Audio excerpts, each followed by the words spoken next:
जय साथियों, आप लोग के सामने फिर से नए वीडियो में स्वागत है।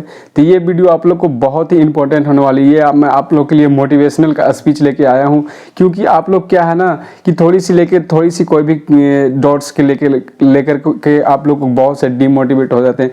तो मैं इस वीडियो के माध्यम से बस हर तरह के आपकी ऐसे आप लोग को फैक्ट्स बताऊंगा ना कि आप लोग को मैं बताऊं कि अगर तूफान भी आते रहेगी ना तो आप लोग बिल्कुल पीछे नहीं हटोगे। आप लोग एकदम स्ट्रेटजी करने के लिए बिल्कुल ऑलवेज रेडी रहोगे। इस वीडियो में मैं बहुत ही इंफॉर्मेशन, बहुत ही आप लोग को सटीक इंफॉर्मेशन, थोड़ी सी वीडियो क्वालिटी आपको सही नहीं आ रही लाइट की वजह से, लेकिन आप कोऑपरेट करें। और हाँ, अगर एक अच्छा सच्चे देश फौजी से अगर आप लोग प्रेम करते हैं तो वीडियो को पूरा जरूर देखिएगा, क्योंकि ये वीडियो आप लोग को जिंदगी बदल देगी। मैं आप लोग को सच्चाई बताऊं तो 100% बताऊं, आप लोग अगर इस वीडियो अगर पूरा देखते हो आप लोग बिल्कुल आने वाले भविष्य में आप लोग बिल्कुल डिमोटिवेट नहीं होंगे। बस ये फौजी भाई का वादा है कि आप वीडियो को पूरा देखें। आप लोग को ऐसा मैं आप लोग को उदाहरण, इस दुनिया में कोई भी इतिहास रचा है तो किसी का उदाहरण को लेकर ही रचा है, ना कि ऐसे ही अपने आप अकेला सोया हुआ चारपाई पे, ऐसा नहीं। क्योंकि किसी के भी आपको देख के ऊपर कोई भी काम करते हैं तो आपको क्या है ना कि उसके ऊपर आपको सबक मिलती है, आपके नॉलेज मिलते हैं, तो इसके अकॉर्डिंग आप लोग के सारी जानकारी मिलती है, तो आप उसको फॉलो करते हैं तभी आप आगे बढ़ते हैं। तो आप लोग को मैं इस मोटिवेशन फैक्ट में बताऊं कि दुनिया में कुछ भी अगर हासिल करना है मेरे दोस्त, तो आपको कड़ी मेहनत, हार्ड वर्क, अधिक परिश्रम, आपको यहाँ से पसीना आना चाहिए, समझे ना, यहाँ से आपके पसीना आना चाहिए तभी आपके परिश्रम देखिए। एक पसीना तो आपके रिक्शा चलाने वाले की भी आती है, लेकिन क्या आप अगर डिफेंस में, अगर किसी भी फील्ड में अगर आप मेहनत करना चाहते हैं, किसी भी फील्ड में अगर जाना है, तो आपको प्रॉपर वहाँ आपके 100% एफर्ट होनी चाहिए, 100% एफर्ट। मैं आपका अपना पूरा मैं बायोडाटा और पूरा मैं आपके स्टार्टिंग से लेके कैसी मेरी सिलेक्शन हुई मैं सारा बताऊंगा। अगर आप मेरे हिस्ट्री को अगर आप सुन लोगे ना तो आपकी आंख से आंसू आ जाएंगे। मैं ये आपको बताऊं कि आप किसी भी फील्ड में उतरने से पहले आप उस फील्ड के बारे में अच्छी से जान लें। अगर जानकारी नहीं है तो किसी से हासिल कर लें। ये सारे डिपार्टमेंट में लागू होता है, ना कि डिफेंस पर्सन में ये लागू होता है। लेकिन मैं एक फौजी होने के नाते आप लोग को एडवाइस देना चाहता हूं कि इस वीडियो को पूरा देखिए। अगर ये वीडियो अगर आपको थोड़ा सा भी अगर खराब लगती है तो आप हमें कमेंट्स में गाली दे दीजिएगा, हमें वो मंजूर हो जाएगी, मैं उसको अगर बिल्कुल मान लूंगा।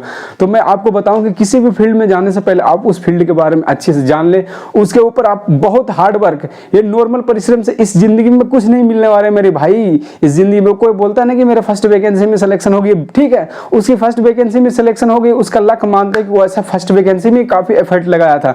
अब पहले वैकेंसी में सिलेक्शन नहीं, फिर उठो, फिर दूसरे वैकेंसी में सिलेक्शन नहीं, फिर से उठो, तीसरे वैकेंसी में फिर से उठो, तब तक आपको उठते रहना है जब तक कि आपकी सफलता मिल नहीं जाए। अगर आपको सफलता अगर नहीं मिलती, अगर आप पहले कदम में ही अगर आप गिर गए और दोबारा से अगर आपने ट्राई नहीं किया, तो आपको क्या मिला? कुछ नहीं मिला, आपके नुकसान के अलावा कुछ नहीं मिला। दोबारा से आप उठो, फिर से तैयारी में लग जाओ। ये कहने का मतलब यह है कि अगर जो तीसरी तैयारी जो होगी ना, आपकी वो जीरो से नहीं होगी, आपकी तीसरी तैयारी जीरो से नहीं होगी, आपकी तीसरी तैयारी एक्सपीरियंस से होगी कि हाँ मैंने ये 2 बार मैंने इस मुकाम में मैंने फेल कर चुका हूं, और तीसरी तैयारी आपकी एक्सपीरियंस होगी।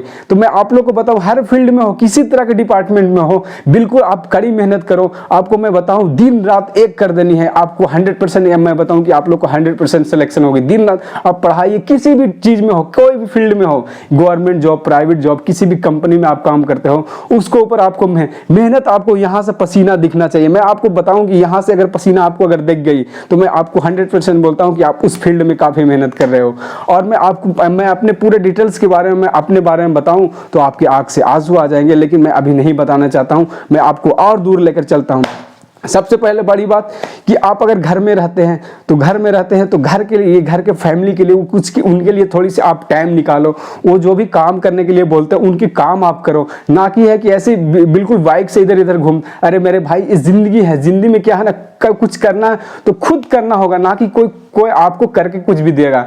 और जो किसी और के द्वारा किया गया हो, जो भीख में मिली हुई चीज ज्यादा दिन टिकती नहीं है मेरी भाई। जो मजा तो उसमें है जो खुद से हासिल किया हो। कोई आपको भीख में दे गई, आज मेरे को कोई भीख दे दिया, वो कितने दिन रहेगा? 2 दिन रहेगा। जो मैंने खुद, जो किस्मत में नहीं था, वो मैंने हासिल किया, वो मेरे को जिंदगी भर जब तक मैं रहूंगा तब तक मेरे नाम में रहेगी। तो मैं यही बात आप लोग को बताता हूं कि आप कृपया मेहनत करें। और आपको चलिए मैं अपने बारे में थोड़ी सी डिटेल्स बताऊं, तो अपने बारे में मैं डिटेल्स बताऊं तो मैंने सबसे पहले मैं बताऊं, काफी मेरे घर में, मैं हिस्ट्री तो बताना नहीं चाहता लेकिन मैं फिर भी बताता हूं। मेरे घर में मेरे पापा 3 भाई हैं।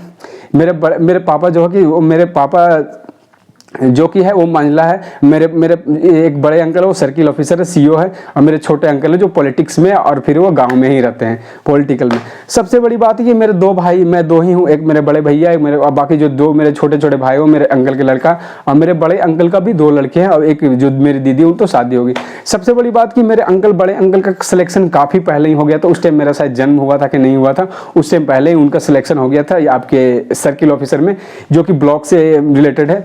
मैं अपना हिस्ट्री बता रहा हूँ कि कैसे मैंने कहाँ से कहाँ तक पहुँचा। मैं बिल्कुल जीरो लेवल से तय किया हूँ। आपको मैं अपने बारे में बताना चाहता हूँ, बिल्कुल मैं जीरो लेवल से तय किया हूँ, तो कृपया गौर से सुने और समझें।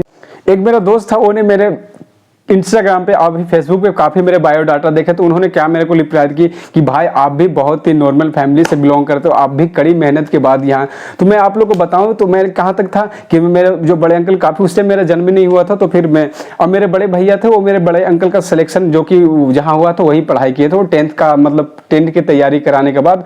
और उस टाइम क्या है कि मैं नानी घर पर, मेरे नाना थे तो मैं नानी घर पर रहता था। ऐसे ही मैं बताऊँ तो मैं 7, 8, 6 क्लास तक ऐसी फ्री बिंदास घूमते रहता था, कुछ नहीं, बिल्कुल फ्री माइंड में घूमते रहता था। देखिए जो मेहनत होता है वो कहाँ रंग लाती है, ये मैं आप लोगों को दिखाना चाहता हूँ। क्या है कि किसी का एग्जाम्पल के तौर पे आदमी का मोटिवेशन मिलता है, क्योंकि उदाहरण से ही आप लोग को समझ में मिलेगी, समझ आएगी। उदाहरण से ही आप लोग को किसी चीज के लिए एग्जाम्पल देना पड़ता है ना, तो वो मैं एग्जाम्पल आप लोग के रूप में मैं बन गया हूँ। तो मैं वीडियो को पूरा आप लोग को समझना चाहिए और सोचना चाहिए कि हाँ ऐसे भी हो सकता है।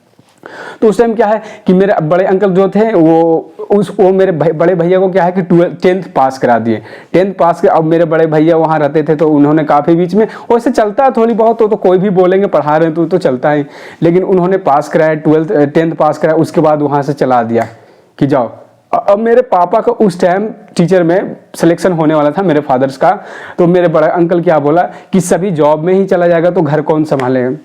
मेरे बड़े अंकल जो कि उन्हीं के द्वारा होने वाला था, उन्हीं के डिस्ट्रिक्ट में होने वाला था, क्योंकि सर्किल ऑफिसर है तो जान पहचान की उस डिस्ट्रिक्ट में वैकेंसी टीचर की थी।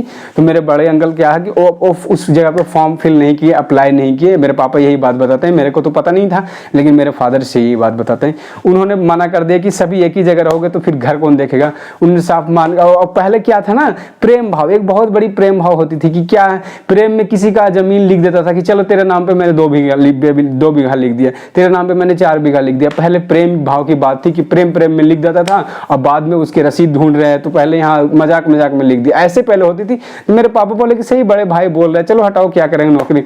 उसके बाद मेरे बड़े अंकल क्या किए कि मेरे भैया को क्या है कि वहां से 10th पास करा के ही 10th पास किए। उसके बाद बोला कि जाओ तेरे पापा मतलब कि अब यहाँ से नहीं जाओ, वहां से पढ़ना। एक मतलब उदाहरण तो पर एग्जाम्पल, मतलब वो एग्जैक्ट नहीं बोले कि तुम चले जाओ, मतलब ऐसे ढंग से बोले कि मेरे अपने हिसाब से लगा कि ये खुद मतलब कि अब ये अपने हिसाब से इसके फादर पढ़ाएं।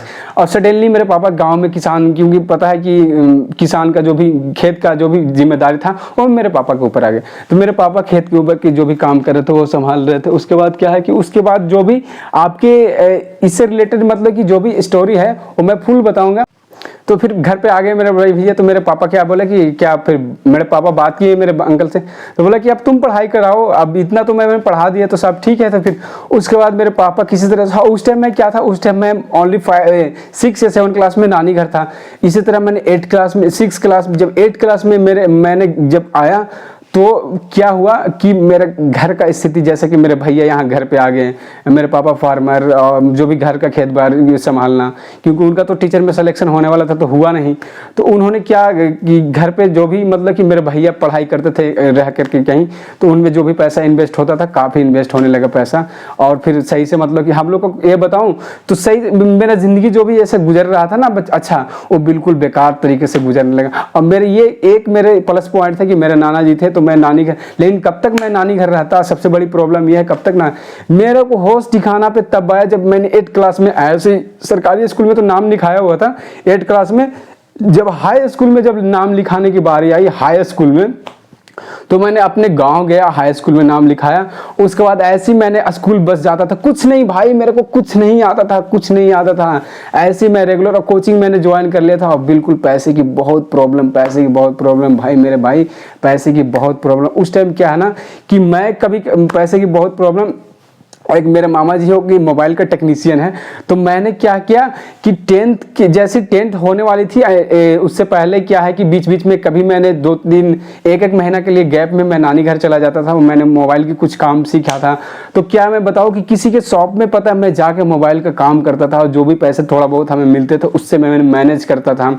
उससे मैनेज करके मैं मतलब खुद का, क्योंकि घर पे एक सिंगल आदमी मेरे पापा ही थे और मेरे जो अंकल थे वो पॉलिटिक्स में इधर उधर क्या है कि सही पहले से बहुत बिल्कुल, क्योंकि जो पहले एक डिपेंडेंट थे मेरे बड़े अंकल के ऊपर, और एंड वक्त पे धोखा दे देना, एंड वक्त पे कोई किसी को धोखा कर देता है तो बहुत दुख दर्द होती है वो, क्योंकि आप उसका रिकवरी नहीं कर सकते। एक पहले से ही धोखा दिया हो तो उसकी कोई दिक्कत नहीं, लेकिन सडनली अगर कोई धोखा देता हो उसको रिकवरी करना आपके लिए बहुत मुश्किल होता है।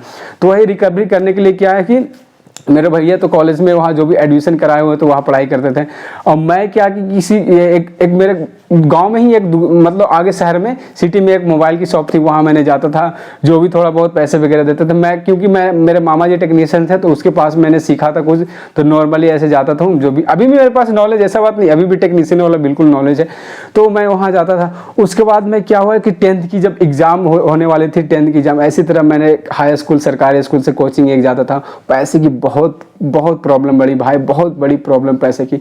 मैं घर में भी किसी घर का भी काम करना इधर उधर, यही कि काम से मैंने मेहनत करने से पीछे नहीं हटा, मेहनत करने से। 10th की मैं बताऊं आप लोगों को, 10th मेरा तो ऐसा निकला कि मेरे को पता ही नहीं चला कि मैं क्या पढ़ा हूं। 10th में मेरे को, मैंने बस दोस्तों के साथ कुछ कुछ थोड़ा बहुत मेहनत करता था, ऐसा बात नहीं, मेहनत करता था, लेकिन मेरे को पढ़ने का स्ट्रेटेजी ही पता नहीं चला मेरे को। यानी कि जो 8, 9, 7 में जो पढ़ने का एक जो मेंटली जो शेड्यूल होता है, जो टॉर्चर होता है, वो मेरे को आपको 10th 9 और 10th में आया। तो वैसे ही मैंने डायरेक्ट एग्जाम आपको दे दिया मैंने। मेरे कितने मार्क्स आए? 285, 285 मार्क्स आए स्टेट बोर्ड में मेरे। सेकंड डिवीजन से मैंने मैट्रिक पास किया, सेकंड डिवीजन से मैंने मैट्रिक पास किया, और मेरे गांव के 4 लड़का 4 के 4 फर्स्ट डिवीजन से पास हुए।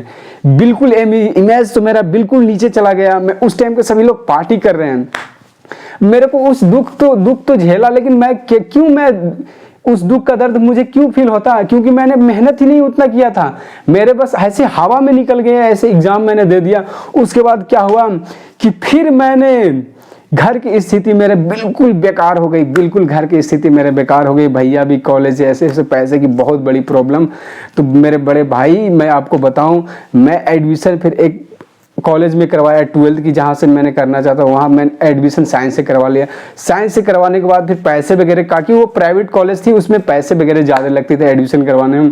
फिर मैं बताऊँ तो मैंने शॉप में वही काम करता था, मैं आपको बताऊँ फ़ोन वाली जो काम करता था, उसके बदले मेरे को कुछ पैसे मिलते थे, और उसके अकॉर्डिंग मैं कोचिंग भी जाता था और घर का काम भी करता था, पढ़ाई भी करता था। मैं आपको अपनी शेड्यूल बताऊं तो सुबह में कोचिंग जाना था, रहता था आपकी कितने बजे, 6 बजे कोचिंग रहती थी, 6 से 8 कोचिंग रहती थी।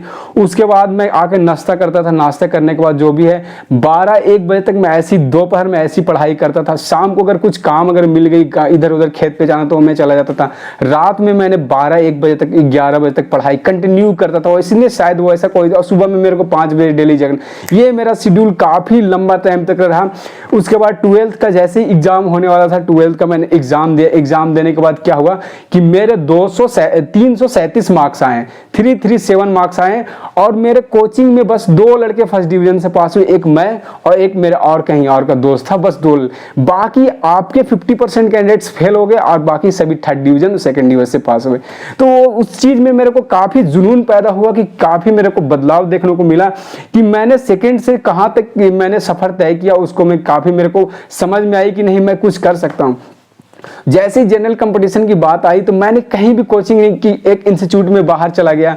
मेरे को बहुत सारे लड़के एडवाइस दिए कि इस कोचिंग वहाँ, लेकिन थोड़ी पैसे की प्रॉब्लम, क्योंकि सबसे बड़ी प्रॉब्लम थी कि मेरे भाई जो बड़े थे उनकी काफ़ी ITI ये वगैरह कर रहे थे, उनमें पैसे ज़्यादा खर्चे हो रहे थे। और मेरे गाँव किसान में तो पता ही कि आपके 5 kg अगर घर के जो भी गेहूँ चावल दाल अगर बेचेंगे, जो फसल होती है उसके पैसे कितने मिलते हैं तो पता ही आपके नॉर्मल मिलती है। और महंगाई का देखिए, मैं ये स्पीच देने के माध्यम से मेरे देखिए सिर से पानी आ गया। मैं आपको बताऊं, यहाँ से अगर आप लोग की पानी आएगी तभी आप लोग की समझोगे कड़ी मेहनत हो रही। उसके बाद क्या है कि उसके बाद मैंने फॉर्म जनरल जैसे 12th पास किया, तो उसके बाद फिर मैंने जनरल कंपटीशन की, एक गांव में ही एक सर पढ़ाते थे, सर ऐसा सर वही गांव में पढ़ाते थे, उन्होंने एक ही टीचर, 2 टीचर थे, वो सारा आपके 2 ही टीचर कवर कराते थे, मैथ रीजनिंग जो भी है सभी। तो मैं आपको बताऊं कि अगर आप किसी को गुरु मान लिए हो, अगर गुरु मान लिए तो उसको आप प्रॉपर फॉलो अगर करोगे तो आपकी सफलता एक दिन अवश्य मिलेगी। मैं आपको 100% बताता हूँ। तो उन्हीं के पास मैंने आपके मैथ्स रीजनिंग सभी विषय पढ़ाते थे। उसके बाद फिर आपके 2018 में वैकेंसी आई एसएससी कांस्टेबल जीडी, लेकिन उससे पहले एक वैकेंसी आपको 2017 में इंडियन आर्मी की मैंने देख ये वैकेंसी, मैं रनिंग भी क्वालिफाई कर लिया, लेकिन मैं बीम में छट गया, उसमें बीम जो लगाने में उसमें छट गया। लेकिन 18 में कांस्टेबल एसएसजीडी की वैकेंसी आई, उसमें मैंने काफी मेहनत की। मैं पूरे दिन रात, मैं आपको बताऊं, मैंने आग लगा दी एकदम। मैं रात को रात नहीं समझा, दिन को दिन नहीं समझा, खाने बस यही। मैं ये सबसे बड़ी सपोर्ट मेरी मदर्स की थी कि मैं उनसे कितना नज़दीक में था, मैं हमेशा उनसे नज़दीक में रहता था। अभी खुश ऐसी सौभाग्य मेरी कि मैं हमेशा मेरी माँ के साथ में रहता था। लेकिन सिलेक्शन होने के बाद मैं माँ से बिल्कुल दूर बिछड़ गया। क्या हुआ कि लॉकडाउन 18 में एसएसजीडी की वैकेंसी आई, उसमें मैंने काफ़ी मेहनत किया, इतना मैंने रात दिन एक कर दिया। मैथ रीजनिंग सारा जितना भी सारा पढ़ डाल। एसएसजीडी का मैंने फर्स्ट पेपर दिया, मेरे फर्स्ट पेपर में काफ़ी अच्छे स्कोर आ गए। उसके बाद फिर क्या है कि फिजिकल के लिए बुलाई, रिजल्ट आने के बाद फिजिकल के लिए मैं फिजिकल में भी पास हो गया। उसके बाद मैं आप लोग को बताऊं तो उसके बाद फिर क्या है कि आपके मतलब वो भर्ती पोस्टपोन हो गई, लॉकडाउन आ गई। लॉकडाउन में भी मैंने खूब मेहनत की, रात दिन एक कर दिए, सारा सब्जेक्ट पढ़ा, सारा सब कुछ मैंने पढ़ते रहे ऐसे ही विदाउट बिल्कुल कोई गाइडलाइंस नहीं। सारा किताब में से सॉल्यूशन वगैरह सबसे गाइडलाइंस खुद से ये सीख, बाकी कुछ प्रॉब्लम होता था मैं यूट्यूब पर देख के, बाकी एक और भी सर से पूछ के व्हाट्सएप के जरिए मैं मंगवा लेता था। बाकी अपना हिसाब से फुल एफर्ट लगाया। फुल एफर्ट लगाने के बाद क्या हुआ कि ऐसा अचानक क्या हुआ कि फाइनल मेरिट लिस्ट आई, रिजल्ट मेडिकल के लिए बुलाया, मेडिकल के लिए बुलाया। उसके बाद मेडिकल में गए, मेडिकल में भी मेरे को फिट कर दिया गया। 2021 में मेरी फाइनल ज्वाइनिंग आई, आपके 19 अप्रैल की आई, 19 अप्रैल की आई। फिर मैंने ट्रेनिंग में बढ़वा, हम जो भी जहाँ भी मैंने ट्रेनिंग किया, उसके बाद फिर आप लोग का सामने देखिए यहाँ मैं खड़ा हूँ। तो इसके लिए मैं आप लोग को ये बताऊं कि मेरे जिंदगी में बहुत से ऐसे बाधाएं आए हैं जिनसे मैंने पीछे नहीं हटा। एक सबसे बड़ी फैक्ट्स आपको बताऊं कि जिंदगी में अगर आपके पास अगर खुशी है तो ज़्यादा नितराएं नहीं, ये मतलब आपके ठेठ भाषा में ज़्यादा आप मतलब मजाक में उसको ले नहीं। अब ज़्यादा अगर आपके पास ज़्यादा दुखी है तो अगर आपके दुख है तो ज़्यादा उदास भी नहीं होने, नॉर्मल दोनों में, सुख में भी आपको बराबर जीना और दुख में भी आपको बराबर, तभी आपको सही गलत का फ़र्क अंदाज़ा मिलेगा। और अब हाँ, अगर ज़्यादा आप अगर डिमोटिवेशन में चले गए हो तो इस बात का मेरे भाई का बात याद रखना कि अगर ज़िंदगी में कुछ करना है ना तो अपने घर के माँ बाप को देख लेना, अपने घर के माँ बाप को देख लेना कि हाँ, आपकी ज़िंदगी बनाने में के ऊपर उन्होंने आपके सारे जो भी सुख चैन सभी आपके ऊपर निछावर कर देते हैं, लेकिन आप उनके लिए कुछ नहीं, बस एक शब्द का इस्तेमाल कर देते हो, my wife is my life. ये चीज़ अगर आप लोग अगर लेके चलते हो तो आपके लिए बिल्कुल रॉन्ग है, बिल्कुल रॉन्ग। मैं आप लोगों को बताऊं, इस वीडियो को अगर आपने अगर सही से देखा है तो आपको समझ में आई होगी कि मैंने वहां से यहाँ तक सफ़र कैसे तय किया है और आज आप लोगों के सामने मैं ये स्पीच दे रहा हूँ। अभी भी मैंने पीछे मुकाम को हासिल किया, लेकिन फिर भी मैंने पीछे नहीं हटा। अभी भी मेरी तैयारी चल रही है और मेरी लग रही कि तैयारी मेरी आने वाले समय में अब मेरी तैयारी हो जाएगी और मैं जो भी अचीव करने के लिए कोशिश कर रहा हूँ वो 100% मेरा पूरा होगा। तो मैं पीछे उसके लिए नहीं, मैं जी जान लगा दूंगा, उसके ऊपर भी लगा दूंगा।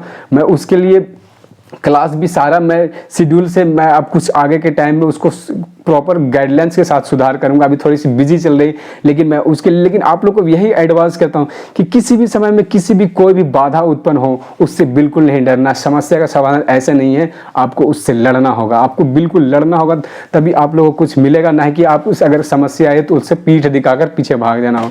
तो बस इसी तरह से आप लोग को मेहनत करना। अगर किसी तरह को किसी भी सब्जेक्ट्स के ऊपर आप लोग को वीडियो चाहिए तो इस भाई की वीडियो को कमेंट्स कीजिए, इस वीडियो के कमेंट्स बॉक्स में आप लोग बताएं। प्रॉपर आप लोग को गाइडलाइंस, प्रॉपर आपको नोटिस, सभी चीज़ के बारे में आप लोग को बता दूंगा।